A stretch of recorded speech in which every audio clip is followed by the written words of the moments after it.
Olá, boa noite. Esse é o canal Entre Letras e hoje nós vamos falar sobre os desafios da comunidade negra na atualidade.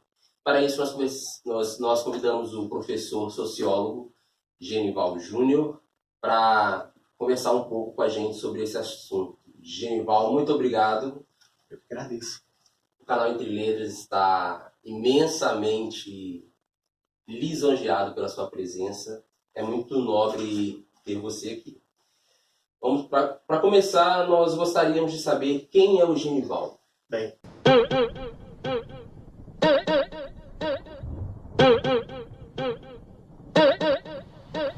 boa noite, pessoal. Eu queria, antes de mais nada, agradecer de fundo do coração o convite que o José me fez para estar aqui hoje.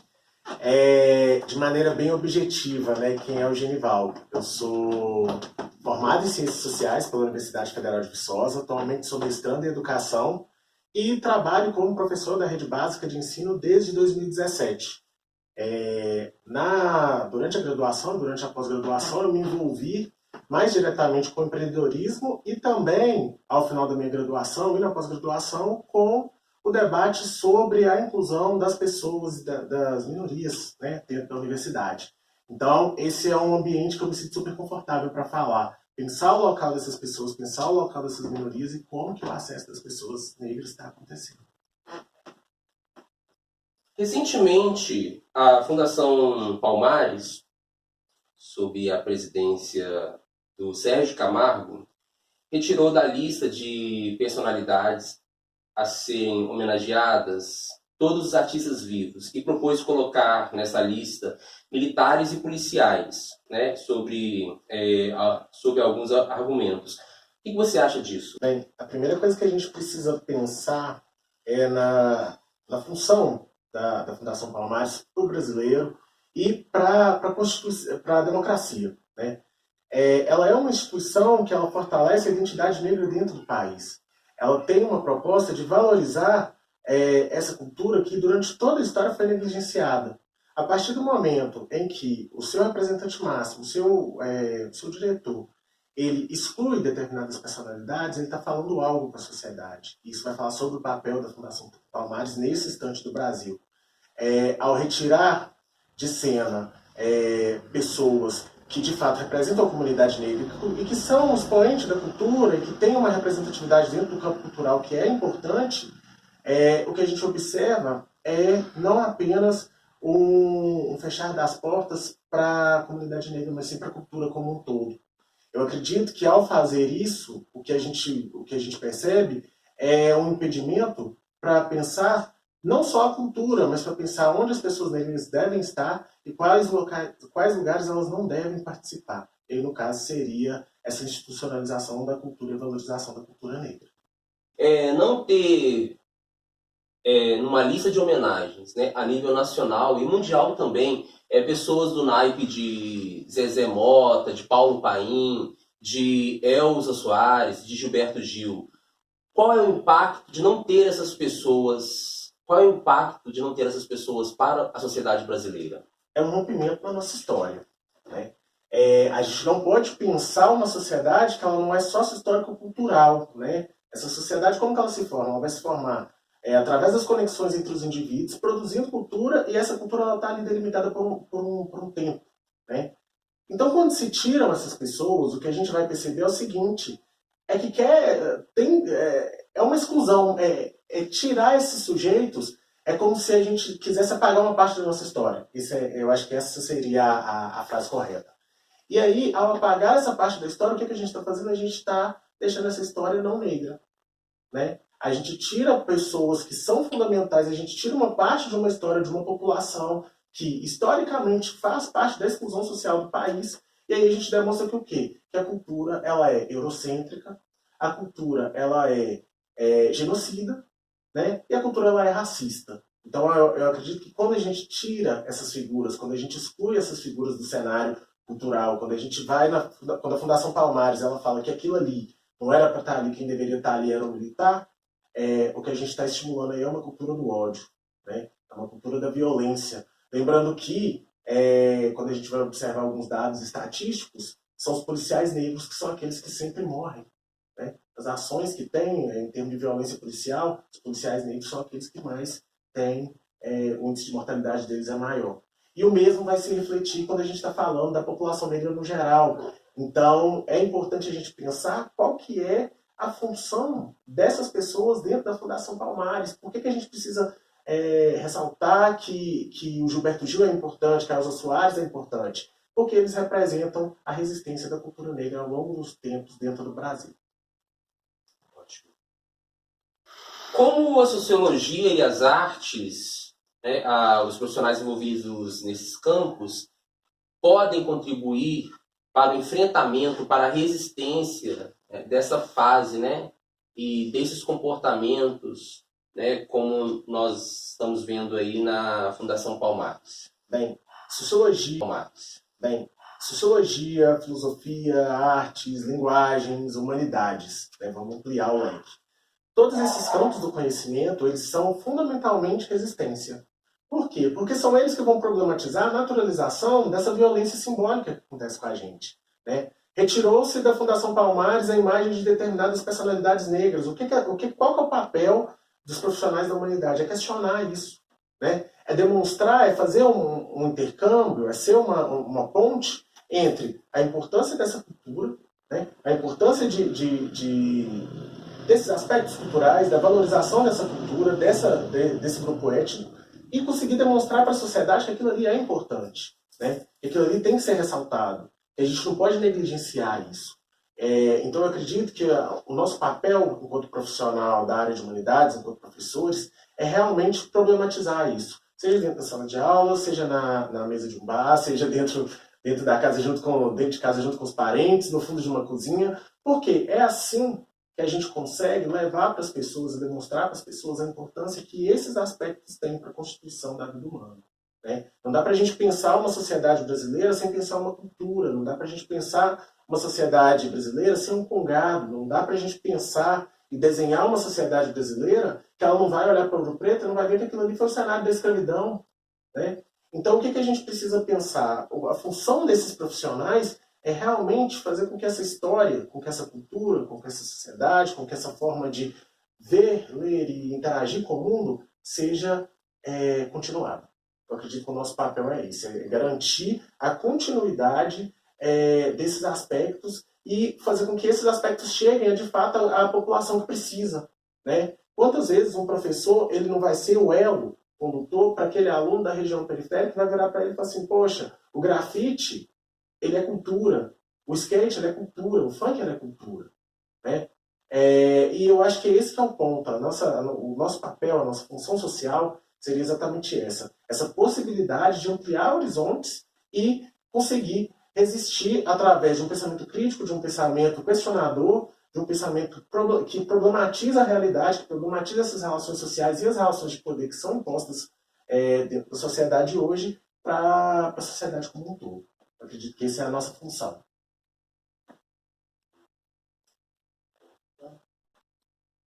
Genival, recentemente o Senado Notícias lançou uma reportagem dizendo que mais negros foram eleitos nessa última eleição, mas a subrepresentação ela permanece. Né? Talvez em relação à porcentagem negra da população, teria que haver mais negros na política.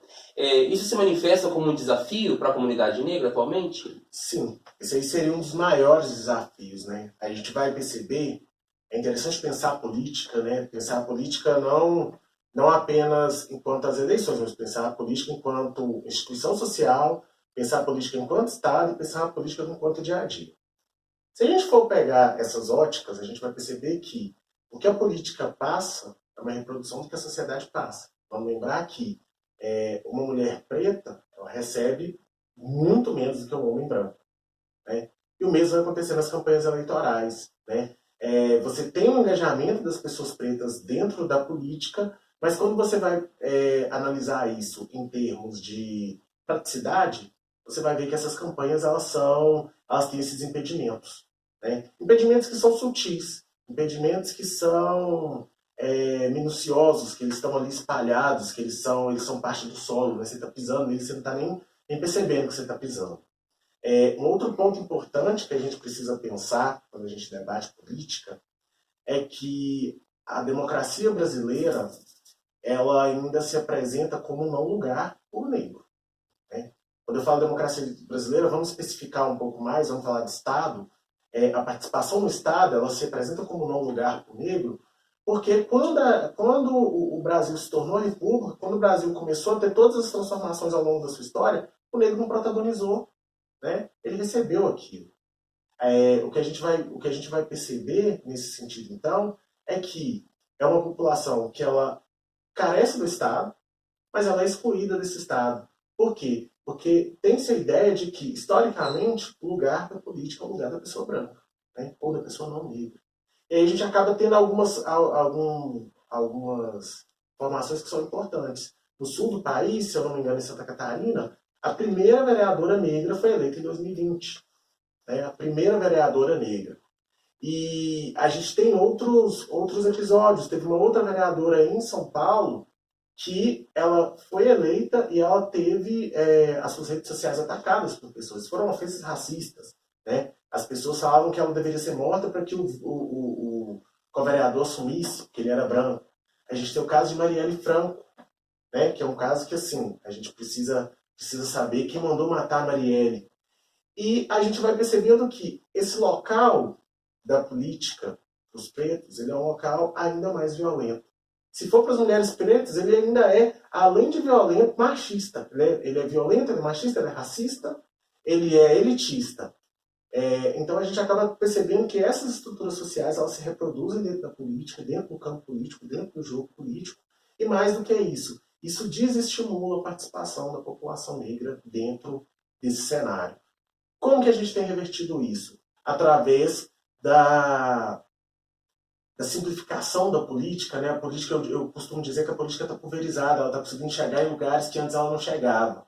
Né? A necessidade, a carência do Estado, a vontade de transformação, que principalmente as populações periféricas, as populações negras rurais, elas sentem, estimulam a participação dessas pessoas a batalhar dentro desse cenário político, para de fato ter uma política que faça jus ao seu nome, que é uma política democrática. Nós podemos ter alguns exemplos. A gente tem o professor Bartolomeu aqui em Viçosa, que foi o vereador mais bem votado e que ele é negro. Né? Nós temos Érica Hilton, em São Paulo, que é uma mulher trans, periférica, negra, e que também conseguiu assumir o cargo como vereadora. A gente tem o David Miranda, né, no Congresso, que é um deputado federal negro. Então, são essas pessoas que elas precisam motivar as outras, puxar as outras, para que a gente consiga, de fato, fazer com que essa democracia ela seja para todos e com todos. Perfeito, perfeito.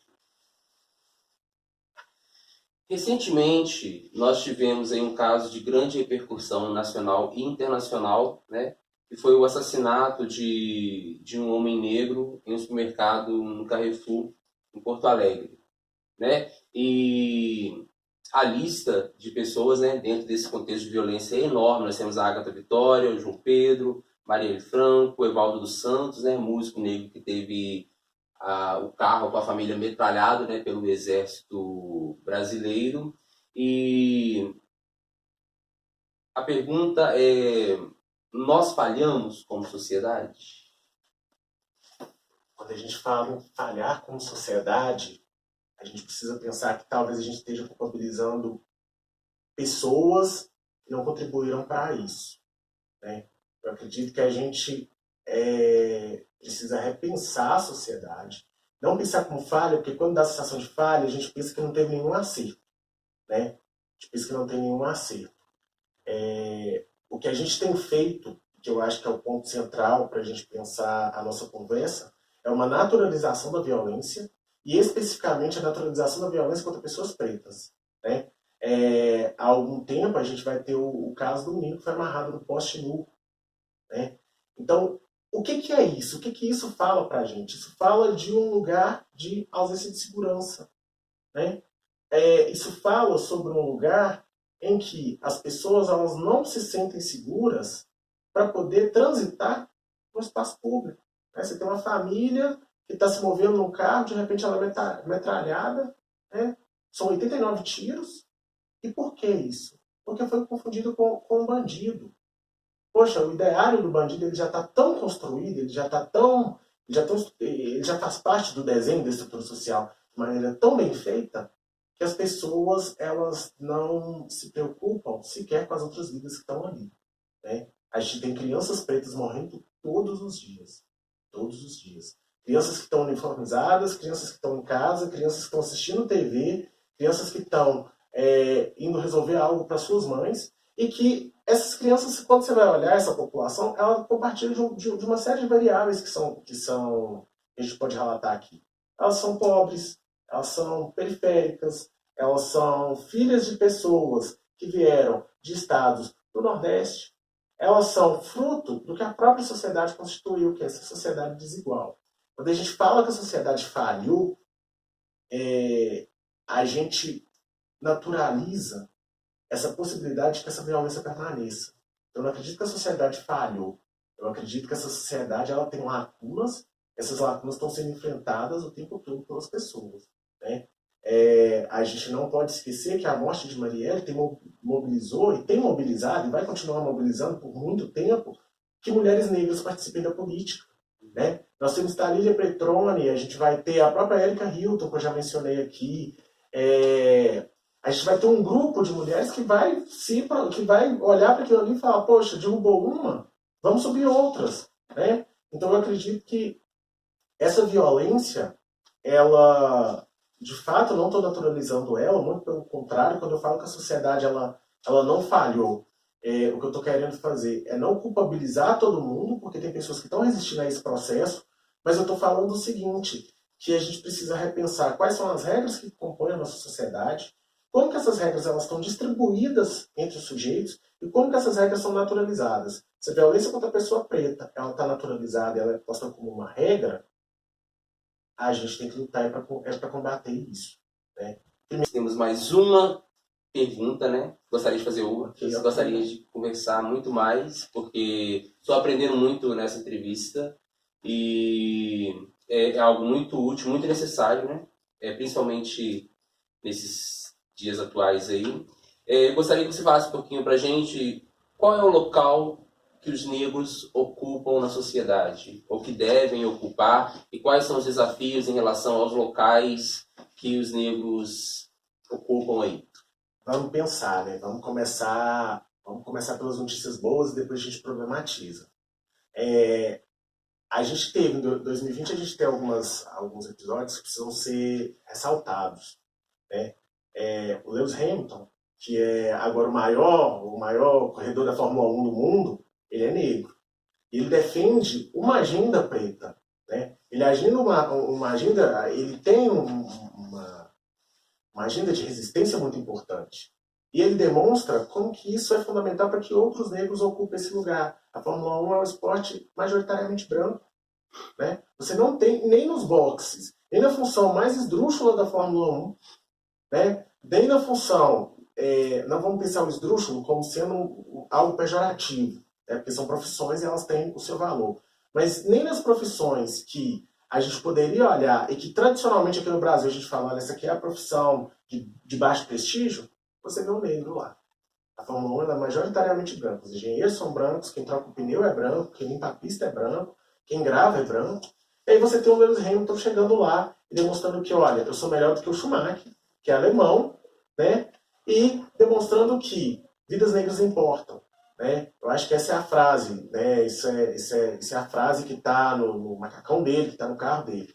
Eu acho que isso é importante para a gente pensar as possibilidades desse espaço. Né? Quando a gente vai discutir sociedade brasileira, a gente precisa pensar que temos esses casos, esses outliers, né? esses indivíduos que se destacam, mas a gente tem que pensar também o porquê que outros indivíduos não podem fazer o mesmo. Né? A gente tem uma imagem emblemática que eu vi faz algum tempo, foi a formatura da cantora Isa. Né? A Isa postou essa foto, é uma formatura de publicidade em que só ela é a negra. E aí eu fico perguntando, quando você muda o locus e você vai para um curso de baixo prestígio, aqui a gente está falando de educação, mas quando você vai para um curso ou para uma profissão de baixo prestígio, quem são as pessoas que estão ocupando? Você vai para a pedagogia, que é um curso, sociologicamente dizendo, marcado e denominado como um curso de baixo prestígio, é majoritariamente negro. Você chega na engenharia civil, mesmo com o avanço das cotas, você não encontra brancos. Quando a gente vai para as profissões, é o mesmo reflexo. Né? Os motoristas do transporte público normalmente são quem? São as pessoas negras. Os garis são as pessoas negras. Né? Os atendentes de supermercados são pessoas negras. Eu nem estou falando dos caixas, eu estou falando da atendente que fica pelo corredor. Né? E aí a gente vai começar a pensar numa provocação que eu queria fazer para todo mundo, que ela é muito simplista. Ao chegar num lugar, o que as pessoas negras ao redor estão fazendo? Eu acho que essa é a reflexão que a gente precisa fazer para pensar na condição do negro na sociedade atual. Você chegou num lugar, observa. O que as pessoas negras estão fazendo ali? Qual a ocupação delas? Qual é o espaço que elas estão? Qual é a profissão que elas estão realizando ali? Né? Então a gente vai perceber que o local da pessoa negra hoje na sociedade brasileira, a gente avançou com relação aos últimos anos, né? A gente costuma discutir na sociologia, na administração pública, na ideia de política pública, que uma política pública ela demora 10 anos para gerar resultado. As cotas foram implementadas por volta de 2010, 2012. A gente está começando a colher os frutos das cotas agora. A gente tem uma quantidade absurda de estudantes negros, pobres, que entram nas universidades. E negras e pobres também, a gente tem que falar das mulheres. Mas agora, o ponto para a gente avançar mais é pensar que essas pessoas negras que estão acessando, aonde elas estão acessando, qual que é a inclusão delas no mercado de trabalho, qual que é a valorização salarial que essas pessoas vão ter, e mais do que isso, como que a gente vai fazer para que outras consigam adentrar nesses espaços. E aqui eu estou falando só da educação, porque esse é o meu campo de pesquisa, é um campo que eu me sinto confortável para falar. Mas se a gente for pensar na sociedade como um todo, a gente precisa repensar toda uma estrutura social, fazer um exercício literalmente dialético, né? Vou usar, né, até um termo marxista, né, fazer uma dialética, um processo dialético, histórico, material também, para a gente conseguir repensar como que essa estrutura capitalista ela se impõe de tal forma em que o negro ele não se vê tendo oportunidades. Né? Isso está lá desde o processo histórico, desde o nosso processo de encerramento da escravidão. Isso vai se postergando como se fosse como se fossem correntes, como se fosse um peso que a gente vai puxando ao longo da história, sem conseguir superar isso. Né? Pensar nas profissões coloniais, que são engenharia, direito e medicina, e não imaginar pessoas negras ali, isso aí é uma perda para a sociedade brasileira, porque a gente está deixando de perder em termos de diversidade, a gente está deixando de perder em termos de possibilidade de ascensão social, porque o negro que sobe puxa outros, né? E a gente vai se sucateando enquanto sociedade, a gente vai enfraquecendo, a gente perde a ideia de comunidade, né? A gente perde aquela ideia de identidade, uma possibilidade de criar uma identidade brasileira que seja capaz de fortificar os laços entre as pessoas. Isso vai se perdendo, as coisas vão ficando mais líquidas, mais fluidas, mais fracas. Por quê? Porque você não vê no outro a possibilidade de inserção. Você olha e fala assim, poxa, mas é aquele ali, né? Por que não podem ter outros? E mais do que isso impõe um padrão de branqueamento para as pessoas que impede que elas consigam se inserir dentro dessa sociedade. Né? Você é médico para quê? Né? Médico é coisa de gente branca. Poxa, professor, minha tia era professora. Minha tia preta como eu, você é professor, não é fácil de passar. Né? Então isso impõe uma situação, impõe um menosprezo para o sujeito que está aí dentro dessa pauta gigantesca que a gente chama de racismo estrutural. É como que pequenas ações no desenho da estrutura social, elas impõem, elas vão se colocar para o indivíduo, de tal modo que o indivíduo ele olha para aquilo ali e fala, poxa, aquilo ali não é para mim. Né? Aquilo ali não é para mim. Aquilo ali é para o outro, aquilo ali é para o coleguinha. Né? O filtro educacional ele já é claro.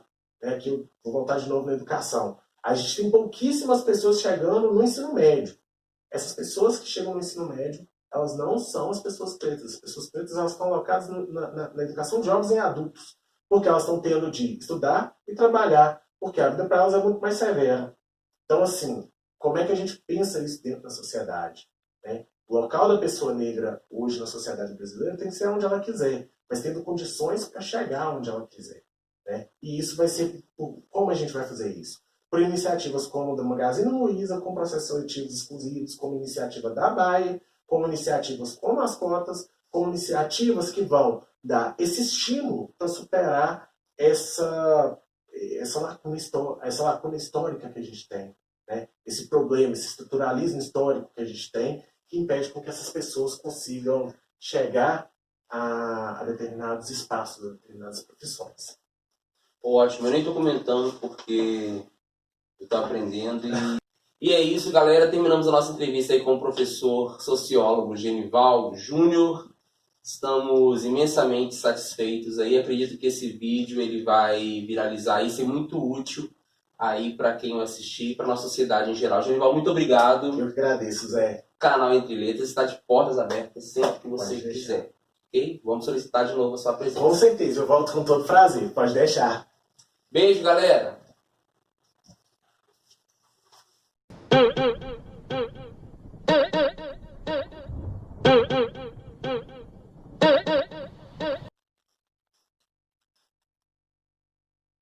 Movimento negro. Resistência. Amor. Interracial. Cultura. Negra. Racismo. Término. Religião.